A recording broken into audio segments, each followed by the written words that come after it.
Muy bien, pues una vez que nosotros ya tenemos una distribución de frecuencias, o tenemos la tabla de distribución de frecuencias, ya la tenemos pues de cierta manera completada, ¿sí? Donde ya tenemos todos nuestros valores, los intervalos, los límites exactos, marca media, frecuencia y frecuencia acumulada, pues vamos a proceder a sacar en este caso nuestras medidas de tendencia central y las medidas de dispersión. Como primer paso vamos a sacar lo que viene siendo nuestra media para datos agrupados, y aquí tenemos nosotros nuestra fórmula. Nos dice que la fórmula es la sumatoria de la frecuencia de los valores de x. En este caso, quien toma el valor de la x viene siendo la marca media de clase. De hecho, nosotros podemos ver por acá que también en nuestra distribución de frecuencia aparece la x. Entonces quiere decir que vamos a estar tomando, por ejemplo, la frecuencia de cada una de las clases se va a multiplicar por su marca media de clase, ¿verdad? Y a esto le vamos a sumar pues la siguiente frecuencia por su media de clase, ¿no? Entonces de esta manera vamos a agarrar más siguiente frecuencia y se multiplica por la marca media de clase, ¿correcto? ¿Sí? Ahí está. Estamos a punto de terminarlo. Listo. Pero nos dice la fórmula que todo esto se divide entre la cantidad de datos que es, en este caso es entre n.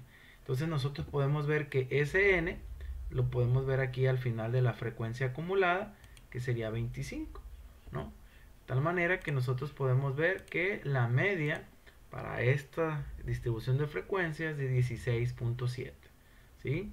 Igual aquí podemos haber hecho una autosuma y podríamos haber visto que pues nos da 25, ¿no? Pero bueno, vamos bien hasta aquí. Vamos a sacar lo que viene siendo la mediana y nuestra moda, ¿verdad? Para las medidas de tendencia central. Antes de continuar en esta parte, ¿sí? Tenemos que haber obtenido lo que viene siendo el intervalo de clase, que viene siendo la I, ¿verdad?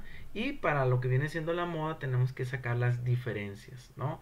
Entonces, primero vamos a proceder a sacar el intervalo de clase, ¿sí? Que en ese caso, si nosotros partimos nuestra distribución de frecuencias de una regla de Sturges, viene siendo el equivalente a la amplitud. Entonces, aquí nuestra I, ¿sí? La podemos sacar de esta manera, ¿no? Vamos a ponerlo por aquí. Vamos a poner I es igual, ¿sí? Vamos a poner por aquí arribita. Y lo podemos sacar de diferentes maneras. Lo más común es decir, ¿sabes qué? Voy a agarrar este último dato y le voy a restar, por ejemplo, el dato anterior. Podemos ver, por ejemplo, que el intervalo que se tiene es de 2. Otra manera es tomando de igual manera el último dato, le restamos el primer dato, y en este caso, si son por ejemplo 5 clases, ¿sí? Lo vamos a restar, le vamos a restar 1, que en este caso lo vamos a dividir entre 4, ¿no? ¿Sí? Si yo tuviera 6 clases, le resto 1, lo voy a dividir entre 5. Bueno, en este caso son 5 clases y solamente lo voy a dividir entre 4, ¿no? Y si se fijan, nos da también la amplitud o el intervalo, ¿no? Que es 2.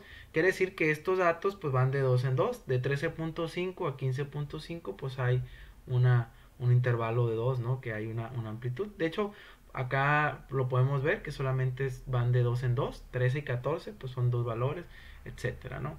Entonces, pero igual, lo más común, lo que yo utilizo es de 21.5, le resto este 19.5. Aunque digamos que lo más común, o no más común, perdón, sino que de la manera más exacta, porque no todos los valores en ocasiones no van a ir de punto 5 en punto 5, pudieran ir en otro tipo de valores, ¿sí? Y que a lo mejor aquí es punto 5, punto 8, punto 5, etcétera. Entonces ahí sí convendría hacerlo de la manera donde agarro el primer dato, ¿sí? Le resto bueno, al último le resto el primero, perdón, ¿sí? Y eso lo dividimos entre las clases menos 1, que en este caso sería 4, ¿no? Entonces, ¿sí? Ahí está, me sigue dando ese 2. Y vamos de una vez para al momento de llegar a sustituir aquí en la moda, vamos a sacar estas diferencias, ¿sí? Pero bueno, primero vamos a sacar la mediana, y una vez que ya estemos con la mediana, pues nos ponemos a sacar la moda, ¿no? Entonces, y sacamos esto de 1 y de 2, ¿sí? Obviamente, antes de entrar a la moda lo sacamos. mediana, nos dice que es el límite inferior más, y todos estos valores entre paréntesis, tenemos n entre 2 menos la frecuencia acumulada anterior por la frecuencia de la mediana. En este caso, lo primero que tenemos que determinar, ¿sí? Para cuando son datos agrupados, lo que tenemos que determinar es la frecuencia, perdón, es la clase que contiene a la mediana, ¿sí? Normalmente se saca de esta manera, n entre 2. Por ejemplo, si yo tengo en este caso 25 datos, por acá yo puedo poner 25 entre 2. Entonces, la mitad de mis datos está en el 12.5. La regla que utilizamos es de que en la frecuencia acumulada, aquella que tenga el dato exacto o que lo iguale, ¿verdad? O que lo exceda, es donde se encuentra la clase que contiene la mediana. Entonces, en este caso, este 12.5 lo voy a buscar en la frecuencia acumulada. Entonces, voy a buscar aquel valor que lo iguale o que lo exceda. En este caso, no hay ninguno que sea 12.5, pero el 13 es aquel que lo llega a exceder. Por lo tanto, mi clase que contiene la mediana vendría siendo la clase número 2, todos estos datos, ¿no? Entonces, ya una vez que nosotros tenemos eso, vamos a colocar aquí nuestra fórmula. La mediana nos pide el límite inferior, aquí viene siendo el LI. El LI viene siendo este, que es 14.5.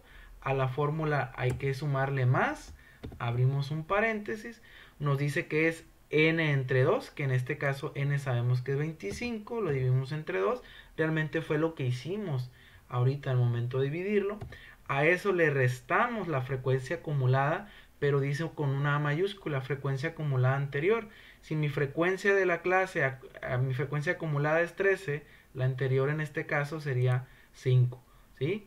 De la parte amarillita que nosotros seleccionamos, ¿verdad? Ahí es donde ponemos la anterior, ¿sí? Entonces nos dice que esto se divide, la vamos a poner entre, ¿sí? La frecuencia de nuestra mediana, la frecuencia de clase. Entonces, esta es donde está mi clase y cuál es la frecuencia que le corresponde. Esta es la frecuencia que le corresponde y todo eso que está aquí se multiplica por esta i, que en ese caso ya lo habíamos obtenido previamente, que es este 2, ¿no? Y entonces nuestra mediana nos dice que es 16.375. Ahora bien, vamos con la moda. Para antes poder elegir el D1 y el D2, tenemos que encontrar aquella clase que contenga la moda, ¿sí? Se obtiene de manera muy diferente a la clase que contiene la mediana. La mediana pues sería utilizar n entre 2. Aquí no. Nos dice que para encontrar la moda, nosotros tenemos que irnos sobre la frecuencia, y es aquella que tiene la mayor cantidad de observaciones. En este caso tenemos 5, 8, 6, 4 y 2. La que tiene mayor cantidad de observaciones viene siendo el 8, ¿no? Por lo tanto, también por mera casualidad, no siempre es el mismo, ¿verdad? Es también la clase que contiene a la moda, ¿correcto? No siempre, no es una regla que siempre tengan que ser los mismos, son casualidades. Normalmente el 90% de las veces sí lo es, ¿sí? No es el 100%. Entonces por acá arribita vamos a sacar las diferencias. Vamos a sacar D1 y vamos a sacar D2. Para sacar tanto D1 como D2, ¿sí? D1 significa que es la diferencia, en este caso, de la frecuencia de mi clase menos la frecuencia de la clase anterior, que en este caso sería 5. ¿Sí? Ahí está, tenemos que es 3. Y la diferencia 2, que viene siendo mi D2, es mi frecuencia de esta clase menos la frecuencia que le sigue, ¿no? Que sería a 5 le voy a restar el 6, ¿no? Y ahí tenemos nuestras dos diferencias. Hay muchas ocasiones, varias ocasiones pudiera presentarse de que cuando hagamos nuestra distribución de frecuencia, se repitan dos, o sea, que dos frecuencias hayan tenido, por ejemplo, el 8. Vamos a suponer que aquí esta hubiese tenido el 8. Pues no importa, ¿sí? Bueno, ahí lo vamos a dejar, ¿no? Como estaba. Pues no importa, tú puedes elegir la que tú quieras, ¿sí? No pasa nada. ¿Estamos de acuerdo? No pasa nada. Las diferencias se siguen sacando de la misma manera, solamente que tienes que ver pues cuál fue la que tú elegiste, ¿sí? Nunca las diferencias nos tienen que dar negativas, a lo mucho, por lo menos en este caso, si como dijimos ahorita, dos fueran iguales, pues lo más que te pudiera dar, o lo menos en este caso que te pudiera dar, pues es 0. pero es algo normal, ¿no? Son casos, digamos, ya un poquito especiales, por así decirlo. Pero bueno, vamos aquí a sustituir. Y la moda también tiene un límite inferior. En este caso, el límite inferior es de esta parte que subrayamos en azul, que viene siendo la misma de la moda, ¿no? Curiosamente.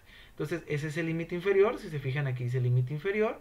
Dice que a eso le vamos a sumar, en este caso, dice, le vamos a sumar paréntesis, vamos a sumar de 1, que viene siendo 3. Y a eso lo vamos a dividir, y en este caso abro otro paréntesis porque estos dos son sumas, y voy a sumar tanto de 1, ¿sí?, como de 2. Ahí está. Cierro doble paréntesis, ¿verdad? Y esto lo multiplico por el i, ¿verdad? Nuestro intervalo. Y ahí está. Nos dice que la moda en este caso es 15.7. Muy bien. Seguimos. Vamos a sacar nuestras medidas de dispersión. El rango, si procedemos de una regla de Sturges, podemos haber visto que era este 22, que es el dato más extenso, ¿sí? Y a ese le restamos el dato más chico, ¿no? El dato mayor, perdón, menos el dato menor. Y podemos ver que el rango es de 9. Vamos a sacar nuestra varianza. Yo por acá puse una columna extra para colocar la varianza.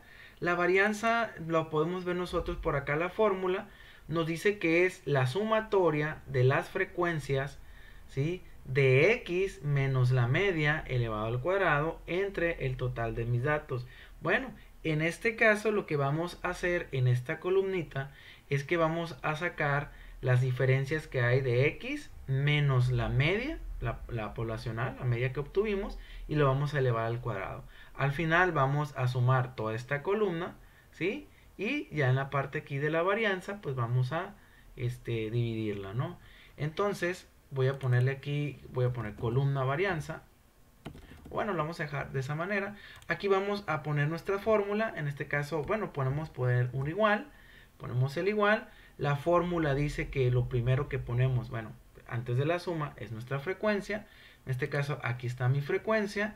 Abrimos un paréntesis, ¿sí? Nos dice que coloquemos x, que en este caso es nuestra marca media de clase, que sería este valor, menos nuestra media, que sería esta. Pero como esta media vamos a seguirla utilizando, la tenemos que de cierta manera fijar. Entonces ponemos en nuestros teclados el F4, ¿ok? Y al momento de poner el F4 nos aparecen estos signos de pesos. En dado caso que no podamos colocarlo en nuestras computadoras, pues solamente le agregamos ese signo, ¿no? El signo de pesos antes de la letra y en el medio antes del número, ¿no? Cerramos, ¿sí? Y podemos ver que todo eso está elevado al cuadrado. Entonces ponemos el al 94, ahí está, y ponemos el cuadrado, ¿no? Y podemos ver que esa pequeña diferencia que hay ahí es de 51.2. Aquí nosotros ya podemos arrastrarlo, ¿sí? Si se fijan, ya lo podemos arrastrar. Y aquí en el número, aquí en este cuadrito, lo que podemos hacer es una autosuma. Le podemos decir, ¿sabes qué? Pues súmanos todo lo que hay de aquí hasta acá, ¿sí? Porque esa es la varianza, ¿no? Entonces la varianza nos dice que es esa sumatoria únicamente que es dividida entre el total de mis datos. Entonces eso le digo, ¿sabes qué? Pues divídemelo entre de una vez 25. Entonces podemos ver que nuestra varianza es de 5.76. Entonces nada más aquí para poderlo colocar, pues solamente ponemos que es 5.76, ¿correcto? Y bueno, ya la desviación estándar, aunque aquí no aparezca nuestra fórmula, realmente es la pura letra sigma. Y en esta letra sigma lo único que nosotros haríamos pues sería sacarle la raíz cuadrada. Entonces aquí le ponemos raíz, escribimos raíz, ponemos el igual o un más, ponemos raíz y le digo, ¿sabes qué? Sácame la raíz del 5.76. Cerramos. Y ya nos dice que la desviación estándar de estos datos pues es 2.4. Como son datos muy pequeños que oscilan desde el 13 hasta el 22, pues podemos ver que en promedio no existe mucha variabilidad, ¿sí? Y de esta manera nosotros podemos sacar pues nuestras medidas de tendencia central y nuestras medidas de dispersión, ¿no? Entonces hasta aquí vamos a dejar este video Y en la siguiente continuación vamos a ver cómo podemos graficar, cómo podemos realizar nuestras gráficas para esta distribución de frecuencias.